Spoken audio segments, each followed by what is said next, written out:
Okay, so no name, right? Yeah, no name. Okay, so just start by telling me how you're feeling right now. Obviously, it's been a hectic few days. You lost your brother. Yeah. A lot of other people lost family members as well. Just how do you feel? I'm I'm still devastated, honestly. I'm still shocked by the whole thing. It still doesn't seem like it actually happened. I was up for a long time last night, just thinking that maybe it's not real, But the more you guys come and ask me questions, solidified that this is something that actually happened. This is real. And then just like what even goes through your mind? Like what is it like living with this? If you can even put it into words. Yeah, I can't really put it into perspective, especially not now. Because this is, it's a tragedy. I can't imagine what, those that lost their lives and their families are going through. Especially on the day that it happened. When everybody was, looking to have a good time and everything. Yeah, I can't really put it into words. Okay, and then so just tell me a little bit about who your brother was. Like, how would you describe him? He was kind, caring, compassionate, humble, smart, funny.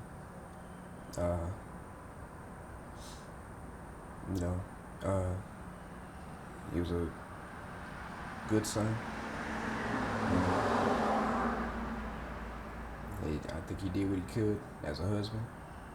I think he was a great father, and he was a great brother to me. And so he has like kids and a wife somewhere. Yeah, still. Yeah, he's divorced, but he has 3 kids. Okay, and let me see. So, when was the last time you saw him? That was probably maybe like 5 or 6 months ago. Because he didn't visit all that often, but he'll drop in maybe once out the month, maybe, or 2 or 3 times out the year. So like once a month or 2 to 3 times a year. Yeah, was when you would see him. Mm-hmm. Okay, and then let me see. And so he would come visit. Like you wouldn't come visit him, or it was... he'd come down here to visit. Especially since our dad had a stroke in August of 2023, so he was coming around a little more often to check on him, and if there's anything he needed, he'd give anything I needed, while I'm taking care of him. He provided it. Let me see. Well, so when was the last time you saw him? Like you said, I think you said 6 months ago? Yeah, maybe like 5 or 6 months ago. What was that last interaction with him like? Like, did he seem different? Was everything fine? What was it like? Everything was just how he had always been with me and around the rest of his family, full of love, well-mannered, well-tempered,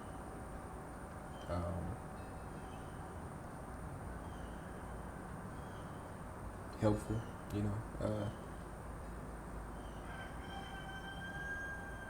just everything you would see in somebody that you would consider an upstanding citizen. And so I don't know when we talked to the imam yesterday, and I don't know when the last time was that he saw him, but he was saying that he was dressed different, like that he'd grown a beard, that he just seemed different. So you never saw any of that? I mean, he grew out his beard, and he became more modest in his dressing. He didn't want to wear, things that showed off his physique, things like that.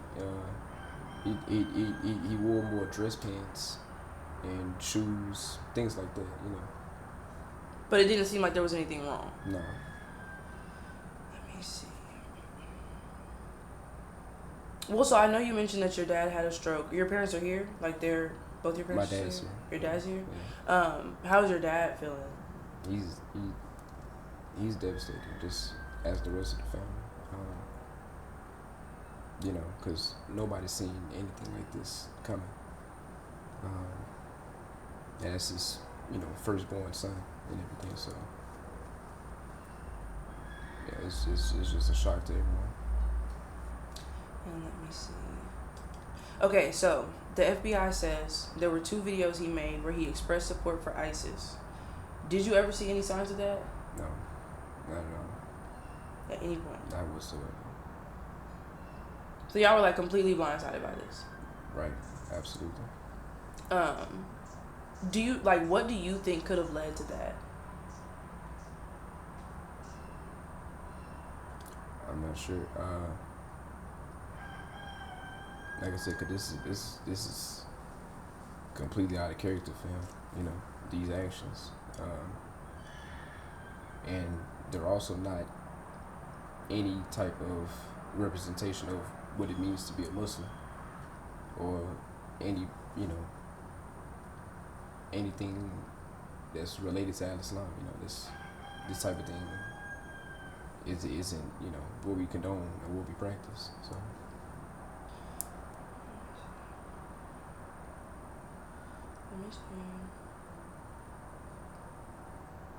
Okay, and then so I know that he was in the military. When was that? Do you know when exactly his military service was?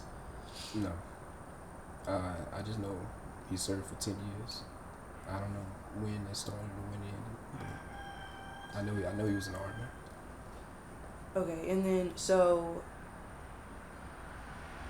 well, obviously my original question was, do you know what could have led to that? But like, you don't know anything that was going on like in his life, like maybe in the past year, or anything that might have happened in the military that would have. No. I mean, let's say nothing about him would strike me or anyone as, you know, someone as capable of doing something like this. You know. And then I know you said that that's not at all in line with what y'all practice, but so of course, obviously, is there, like, would you say there's anyone in your family that like agrees with those views, or this was all him? Absolutely not. Absolutely not. Let me see. Okay, the FBI also says that he made a video saying he was going to use a birthday party to kill his family. So, how do you feel hearing that? That's unbelievable, honestly.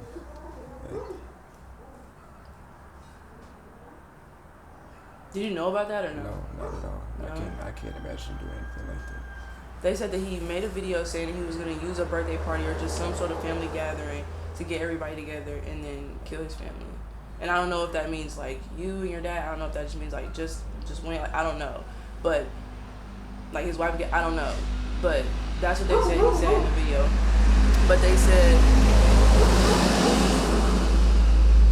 he changed his mind in favor of like going to New Orleans instead, because he didn't want people, like, he didn't want people to think it was just like a family thing, which I don't even know what, like, I have no idea what that means. But just, what is it like for you to hear that? It's heartbreaking, honestly. Like I said, I can't imagine doing anything like this. And then, so did you know anything at all about what he was doing, like in, like, leading up to the holidays, or like, y'all didn't see him, or? No, I didn't talk to him. I didn't see him. Was it normal not to see him for the holidays, or?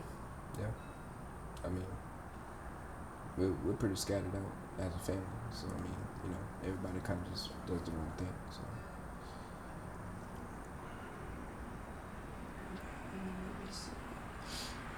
And then, did he have any reason to be in New Orleans that you know of, or was it just, like you said, everybody doing their own thing?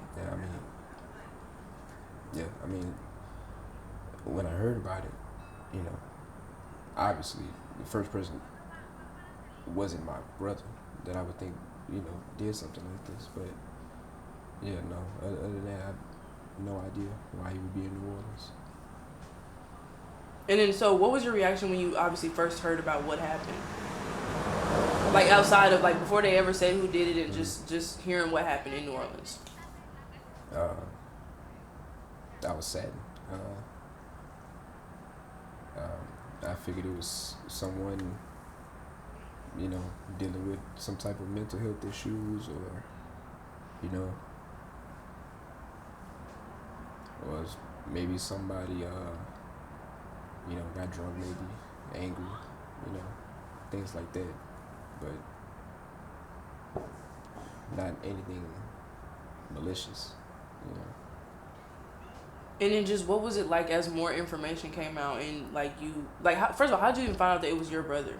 Well, my aunt called me and said she seen it on Fox that it was Shamsud-Din, and I looked it up myself while I was on the phone with her and confirmed that it was Shamsud-Din, 42-year-old male from Texas, and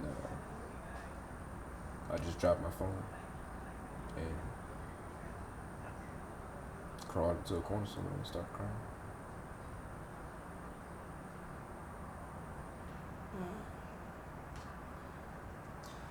What would you say like your family's message would be right now?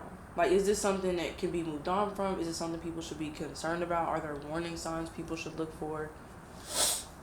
That,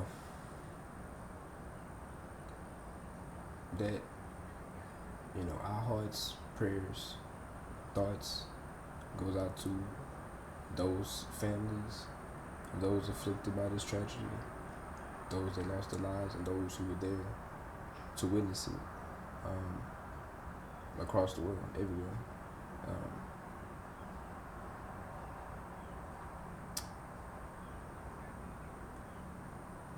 And that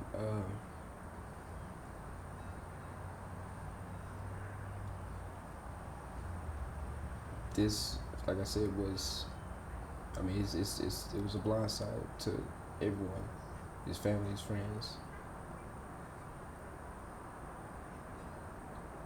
and that this was completely unlike him, you know. Just like you were telling me what the FBI said, it's, I can't even fathom that he'd do anything like this. And then so have you been like looking for the new information that's coming out, or is it kind of just like you rather not even know right now?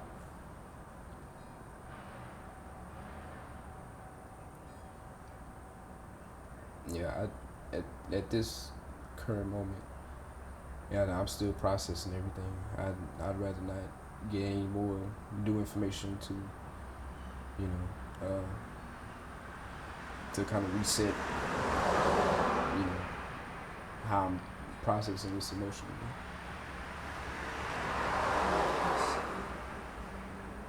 Well, I was gonna ask what you would say to the families, obviously, of the people who've lost loved ones, but would that just be it? That you're praying for them and.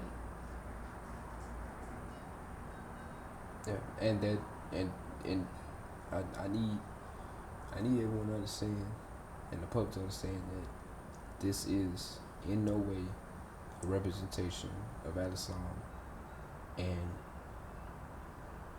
Muslims or the Muslim community, you know, or anything that we practice, any principles that we follow. This isn't that, you know. This is extremism. This is radicalization. You know, this isn't what we stand for. You know. And then I know obviously that you're Muslim, but like, is this something that you've seen like with other people, like where they just become radicalized? Like where, like, you don't know like how this happens or where it happens, but. No, I don't. No, I don't. Because I've never been exposed to any of this. My dad hasn't, you know, any of my other brothers, you know. Maybe he went down some rabbit hole, you know, and maybe might have gotten into his head, convinced him that this was something that he had to do, you know, but no. And then the imam said that he did have like some sort of mental health issues. You didn't know anything about that? Like you were just that was pretty much all my questions, but I want to know, like, obviously I'm sure you prefer not to be answering any questions right now, but is there anything that like you wish people would ask you that you haven't been asked yet that you would like to say?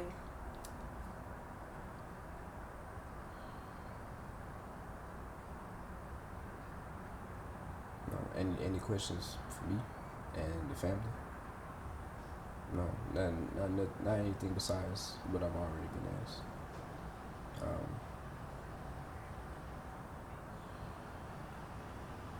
I also want people to understand that,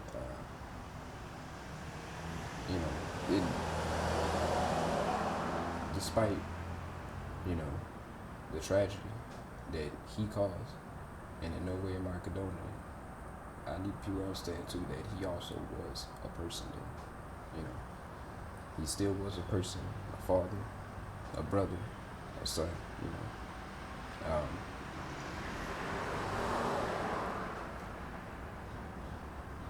Like I said, this none of this is like him, but I need people to understand that, this isn't the essence of him, And I know you say you feel like he might have gone down a rabbit hole. So, like, I guess my question would just be, where do you place the blame? Like, do we need to be looking for where people are becoming radicalized, or is it entirely on the person?